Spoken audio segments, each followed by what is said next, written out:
영국의 이제 국가대표이면서 명문구단 출신이 한국으로 온다고 해서 이게 실화냐, 이게 왜 진짜지, 이게 왜 진짜지? 그럴 리가 없는데 이제 그런 뜻이거든요. 네, 이렇게 보도가 나왔고요. 너무 놀라운 일이라서 사람들이 관심이 많고, 아마 계약금이 엄청나다 이런 추측도 있고, 이 선수가 이름이 링가드인데, 이 링가드의 딸이 K-pop 스타를 너무 좋아해서 한국에 왔다, 뭐 이런 그런 별 추측이 다 있습니다. 예. 자, 오늘 디도서 말씀이 이런 주제입니다. 그레데 성도들에게 그레데 사람들이 이처럼 놀라고 궁금해할 정도로 신앙의 열매를 맺도록 하라는 권면입니다. 사람들이 너무 놀라서 도대체 교회가 어떤 곳이길래, 예수님이 누구시길래 기독교인들이 저렇게 선하지? 라고 궁금해할 정도로 말이죠. 믿지 않는 사람이 교회와 하나님에 대하여 마음을 열고 하나님의 말씀에 귀를 기울이는 이 계기는 기독교인의 선행입니다. 디도서 이제 2장 10절 지난주 말씀처럼 우리 신자들의 말과 행동이 하나님의 교훈을 빛나게 할 때라고 했습니다. 오늘 우리가 이처럼 빛나는 선행이 어떻게 가능한지를 말하고 있습니다. 첫째, 은혜를 힘입은 상속자 1절에서 7절입니다. 네, 세상 통치자들과 권세 잡은 자들에게 복종하며 순종하며, 즉 적극적으로 협조하라고 합니다. 당시 이제 그레데 입장에서는 로마 제국이 될 것입니다. 이 말은 로마 제국주의를 옹호하라거나 아니면 뭐 독재자 같은 통치자를 지지하라 이런 뜻은 아닙니다. 모든 선한 일 행하기라고 했죠. 나쁜 권력이라고 해도 전부 나쁜 일만은 하지는 않습니다. 그래서 선행을 장려하는 면이 있기 때문에 그 선한 정책이나 선한 통치에 협조할 수 있다는 얘기입니다. 여기서 이제 권세 잡은 자들은 승인하는 사람이라는 뜻이 있습니다. 퍼미션 하는 사람.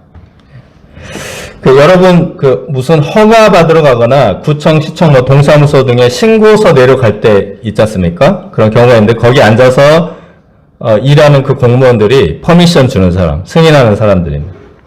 이런 사람들을 괴롭히거나 무례하게 하지 말고, 절차에 잘 따르고 협조하고, 이런 것이 오늘 말씀의 선한 일입니다.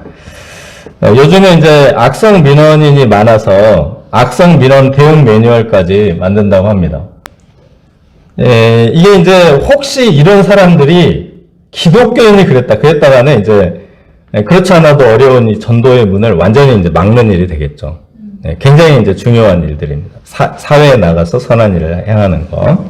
네, 그리고 세상 사람들을 비방하거나 그들과 다투지 말아야 합니다. 오히려 그들에게 관용하며 범사의 온유함을 모든 사람에게 나타낼 것을 기억하게 하라. 다투지 말고 관용하고 항상 온유하도록 이것을 자꾸 기억하게 하라. 절대로 잊지 말라고 합니다. 관용과 온유함을 사람들에게 나타낼 것입니다. 나타낼 것. 그래서 1절, 2절의 키워드는 준비라는 말과 나타낼 것이라는 말입니다. 그레데 교회 성도들이 그레데 사람들에게 선을 행하고 관용과 온유함을 나타내기 위해서는 준비가 필요하다는 것이죠. 그레데 사람들이 어떤 사람들이라고 했습니까? 이런 사람들이라고 했죠. 능숙한 뱃사람, 교활한 상인, 거침없는 전사, 무자비한 해적, 이런 사람들이라고 했습니다. 그래서 이런 사람들 속에서 온유하고 착하게 굴었다가는 먹잇감이 되기 쉬울 것입니다. 그래서 준비가 필요하다는 것입니다. 요즘 우리 주변의 사람들은 그레데 사람들 같습니까? 그들보다 좀 더 나은가요? 우리가 좀 더 괜찮은가요? 아니면은, 더하면 더했지 덜하지는 않은가요? 우리가 이제 세상에 나갈 때, 직장에 갈 때, 구청에 갈 때, 시장에 갈 때, 모든 선한 일을 행할 것을 준비하라는 것입니다. 어디서 누구를 만나든지, 우리에게서 예수님의 성품, 하나님의 사랑이 나타나게 해야지 하고 준비, 딱 다짐을 하고 문 밖에 나서야 이게 가능하다는 것이죠. 제가 한때 아주 좋아했던 찬양이 있습니다. 오늘 집을 나서기 전 기도했나요? 네, 밖에 나가기 전에 옷 단장하고 꽃 단장하는 것도 필요하지만 마음의 단장을 위해서 기도가 필요합니다. 오늘 집을 나서기 전 옷 단장했나요? 네. 기도로 마음 단장도 할 수 있기를 기도합니다. 네, 우리가 세상 사람들에 대해서 이렇게까지 관용해야 하는 이유가 있습니다. 우리도 전에는 그들과 같았기 때문입니다. 3절을 보시면 우리가 전에는 어떠했는지 이제 말하고 있습니다. 그리고 여기서 이렇게 7개를 나열할 때 강조하는 것은 세 번째, 7번째. 우리는 속은 자였다. 그리고 이제 지금 예수님 믿지 않는 사람들도 속은 자들이다. 그리고 7번째, 미워한 자였다. 나머지는 이제 거기에 속한 거예요.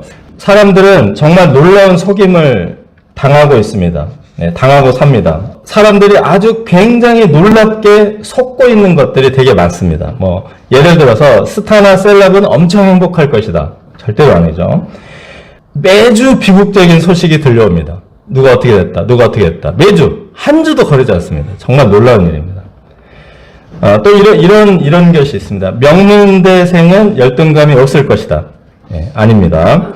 이제 제가 본부에 저희 스텝 같은 팀의 명문대생 출신 스텝이 있는데 훨씬 심하다는 겁니다. 훨씬 심하다. 정말 심각하다. 사람들은 정말 이런 많은 착각 속에 살아갑니다. 근데 이런 것들은 그렇게 심각한 착각이나 속임은 아니에요. 정말 심각한 속임은 하나님이 없다, 심판이 없다, 영생이 없다, 이런 것들입니다.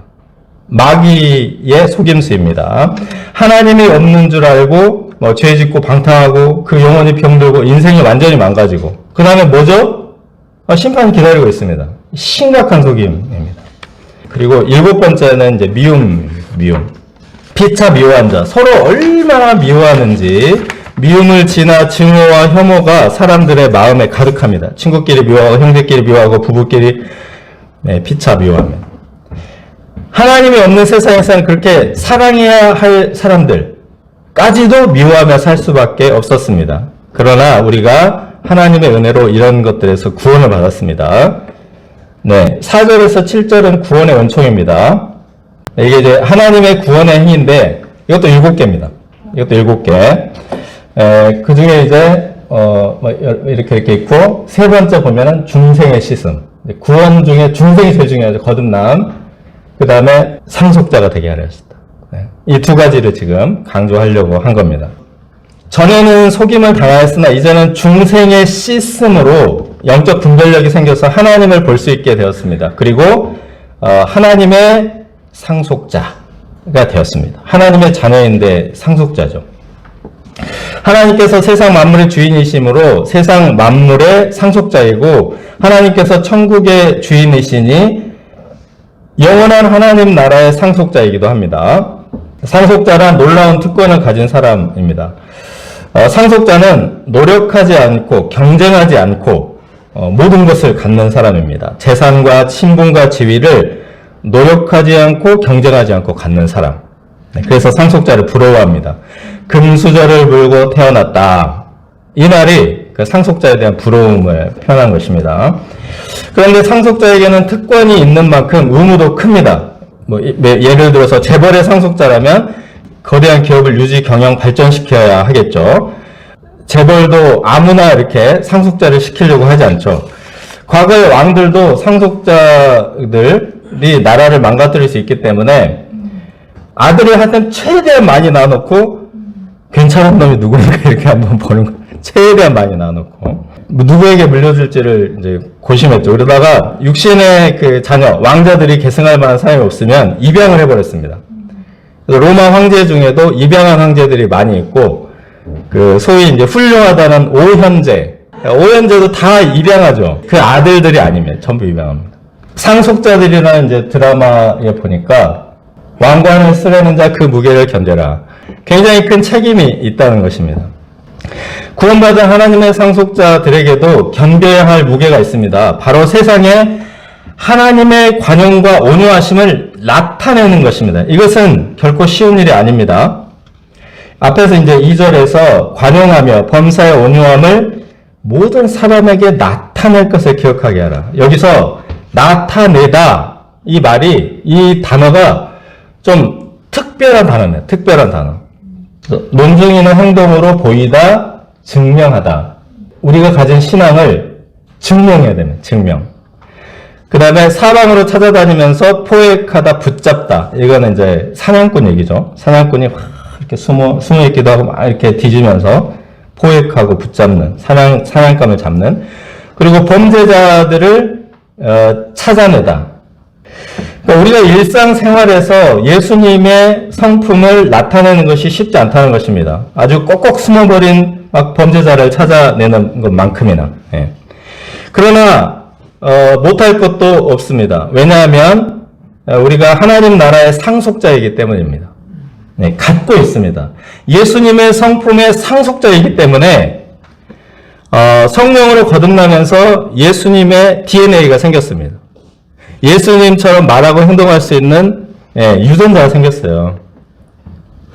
제가 중학교 2학년 때 아주 특별한 선생님이 계셨습니다. 당시 그 선생님들이 거친 아이들을 통제하느라 매를 들고 다니셨습니다.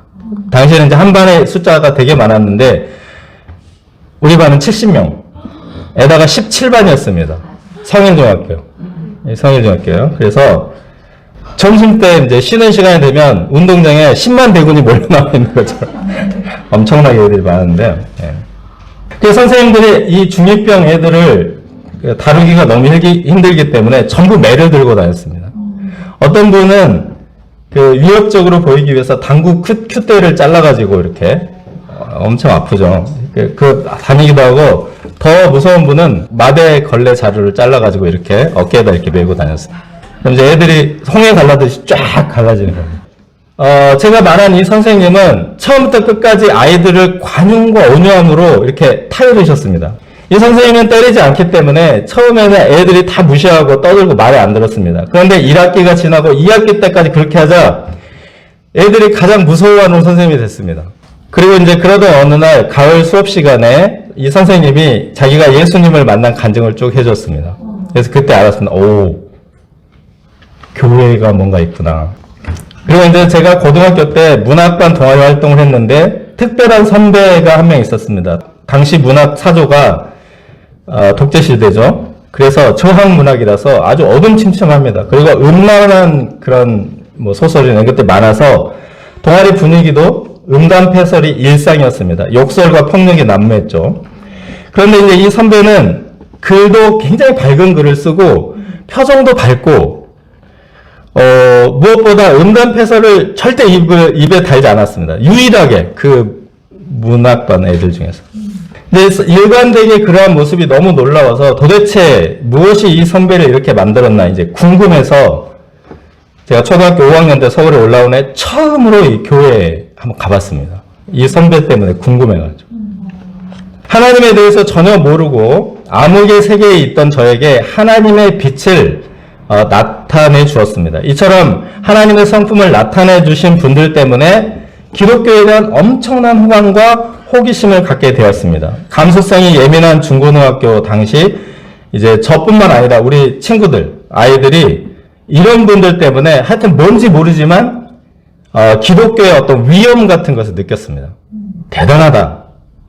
오늘날 젊은이들은 당시의 암흑 상태였던 저와 같이 무신론에 아주 푹 빠져 있습니다. 20, 30대 젊은이들은 12%에서 13%만 신앙이 있고요. 앞으로 이제 더 심각해질 전망입니다.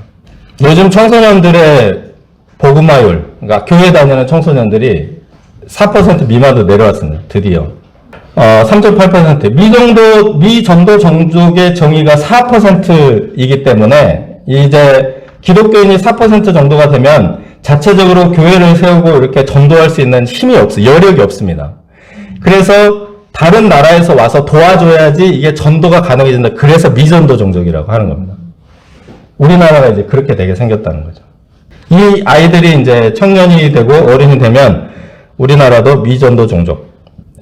우리가 선교사의 정체성을 가지고 인격과 삶의 열매를 통해서 하나님의 빛을 비출 수 있기를 기도합니다. 둘째, 힘쓸 것과 피할 것, 8절에서 15절입니다. 그러니까 선한 일에는 힘쓰고 그렇지 않은 어떤 것도 이제 피하라고 했습니다. 피할 것들이 있다는 것입니다. 엉뚱한 일에 힘을 빼면 선한 일에 힘을 쓰지 못하기 때문입니다. 이 피할 것들은 이단들이 가르치는 이제 어리석은 변론, 족보 이야기, 분쟁, 율법에 대한 다툼 같은 것들입니다.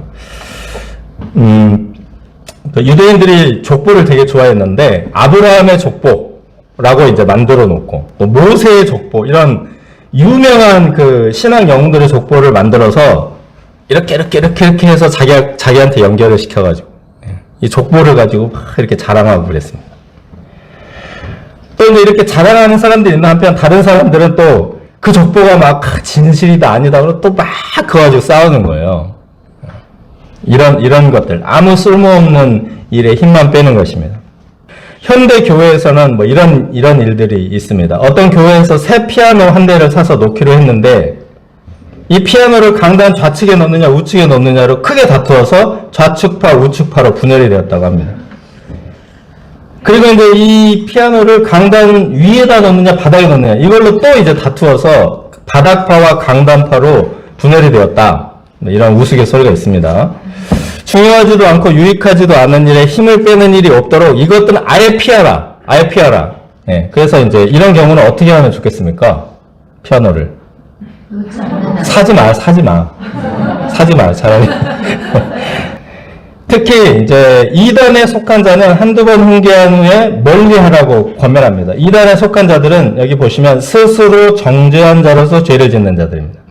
자기가 잘못하고 있는 줄 알면서도 그 일을 하고 있다는 것입니다. 그래서 자신의 잘못이 명백히 드러나도 돌이킬 마음이 좀 요만큼 1도 없습니다. 그래서 어떤 사람들이 이렇게 생각합니다. 그래도 이단들과 싸워야 하지 않나요? 가만둬도 되나요? 우리가 그래야 뭐 이단이 활동을 못하지 않나 이렇게 말하는데 가만둬도 됩니다. 왜냐하면 우리나라에 이단과 손발 걷어붙이고 싸우는 분들이 되게 많습니다. 그러니까 우리가 신경 안 써도 될 정도 되게 많습니다. 지난 이제 팬데믹 때 그 신천지 사태 때 CBS의 변상욱 기자라는 분이 나와서 많이 이렇게 인터뷰를 한 걸 보셨을 거예요. 이분이 이제 신천지 아웃이라는 그 구호를 만든 분입니다. 엄청 잘 싸워요. 그래서 신천지가 CBS에 가서 그냥 시위를 그렇게 많이 합니다. 이런 분들이 굉장히 많습니다. 넷플릭스 다큐 나는 신이다. 여기서도 이단을 폭로하는데 큰 역할을 했는데요. 이 PD가 사명감을 가지고 이단 종파를 파헤칩니다. 사례의 법도 많이 봤는데 뭔지 모르겠어요. 하여튼 이 PD는 정말 손발 다 걷어붙이고 싸워요. 그래서 우리는 이런 분들에게 잘 맡기고 접근하면 아예 그냥 이렇게 차단하고 우리는 우리가 할 수 있는 선한 일에 힘써야 한다. 이런 것입니다. 자, 12절에서 15절은 사도 바울이 그레데 교회 지도자들을 겨울 수양에 초청하는 내용입니다. 이게 이제 지금 상황은 사도 바울이 로마에 투옥되었다가 잠깐 나와서 이렇게 한 바퀴, 지중해를 한 바퀴 쭉 돌았던 그런 상황입니다. 그래서 이쪽에 그레데가 오른쪽 아래 있고요. 이 그레데를 이렇게 거쳐서 이렇게 쭉 가다가, 저기 하얀색으로 딤 이렇게 돼 있죠. 하얀색으로. 이제 저 빌립보를 지나올 때 디도서를 이렇게 쓴 겁니다. 디도에게, 그레데에 있는 디도에게 보내가지고, 니고볼리로 빨리 오라고. 저기서 만나자고. 여기서 이제 겨울을 지내기로 작정하는데, 항해 금지 기간을 지낸다. 그런 말입니다. 지중해는 10월부터 이듬해 이제 2, 3월까지 4, 5개월 항해 금지 기간입니다. 그래서 이때는 뭐 꼼짝을 못하기 때문에 니고볼리에서 리더 수양회를 갖고자 한다는 것입니다. 이 수양회에 이제 그레데 교회 지도자인 디도와 율법 교사 세나와 아볼로를 초청했습니다. 그리고 이 사람들이 비운 자리를 메우기 위해서 이 12절을 보면은 아데마나 두기고를 임시 그레데 교회 지도자로 보낼 테니까 걱정 말고 빨리 와라. 그래서 바울이 이제 마지막이거든요. 여기서 마지막으로 가면 순교해요. 그래서 저기서 5개월 동안 바울이 있는 모든 것을 다 이렇게 쏟아부어서 가르치고자. 그리고 율법교사 세나와 아볼로를 먼저 보내라고 했는데 이 사람들이 그 선발대로 오라는 겁니다. 그레데 교회에서 수양예비, 5개월 숙식 수양예비를 지원받아서 그레데 교회가 선한 일에 동참하게 하고 성장하게 하라 그러면서 엄청난 물질이겠죠.